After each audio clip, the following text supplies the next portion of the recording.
ദൈവഭക്തനായ ഒരു നല്ല പ്രവാചകന് അനുഗ്രഹം വിളമ്പിക്കൊടുക്കാൻ ദൈവം തിരഞ്ഞെടുത്തത് അപ്പുറത്തെ വലിയ പുണ്യവാളനെയൊന്നുമല്ല, അപ്പുറത്തെ പ്രാർത്ഥനാ ഗ്രൂപ്പിലെ വലിയ പുള്ളീനെയല്ല, കാക്കേനെയാണ് തിരഞ്ഞെടുത്ത്. എന്തിനാ ദൈവം കാക്കേനെ തിരഞ്ഞെടുത്ത്? വലിയ പുള്ളികളില്ലായിരുന്നോ?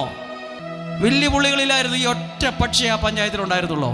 കാണാൻ കൊള്ളുന്ന, വൃത്തിയുള്ള, അഴകുള്ള എത്ര നല്ല പക്ഷികൾ ആ മരത്തെ കൂടെയൊക്കെ ഉണ്ടായിരുന്നു. പിന്നെ എന്തിനാ ദൈവം ഈ ചീഞ്ഞതിനെ കൊത്തി വലിക്കുന്ന ഈ പക്ഷീനെ ദൈവം തിരഞ്ഞെടുത്തത്? ചിന്തിക്കണ്ടേ? അയാൾ ആരാന്ന് എനിക്ക് നന്നായിട്ടറിയാം. 15 വർഷം അയാളുടെ വീടിൻ്റെ അടുത്താണ് ഞാൻ താമസിച്ചത്. അയാളുടെ ചരിത്രമൊന്നും എന്നെക്കൊണ്ടൊന്നും കൂടുതൽ പറയിപ്പിക്കല്ലേ. നമ്മൾ പറയുന്നൊരു വാക്കല്ലേ, എന്നെക്കൊണ്ടൊന്നും കുറേ പറയിപ്പിക്കല്ലേ എന്ന്. അയാളാരാ പ്രാർത്ഥിക്കാൻ? അയാളെന്നായി വലിയ പുള്ളി ആയത്? അയാളെന്നായി ഭക്തിമാർഗം? അയാൾ എന്നും ആയിക്കൊള്ളട്ടെ. ചിലപ്പോൾ നമ്മൾ പുച്ഛിച്ച് തള്ളിക്കളഞ്ഞവൻ്റെ കയ്യിലായിരിക്കും എനിക്കുള്ളൊരു അനുഗ്രഹത്തെ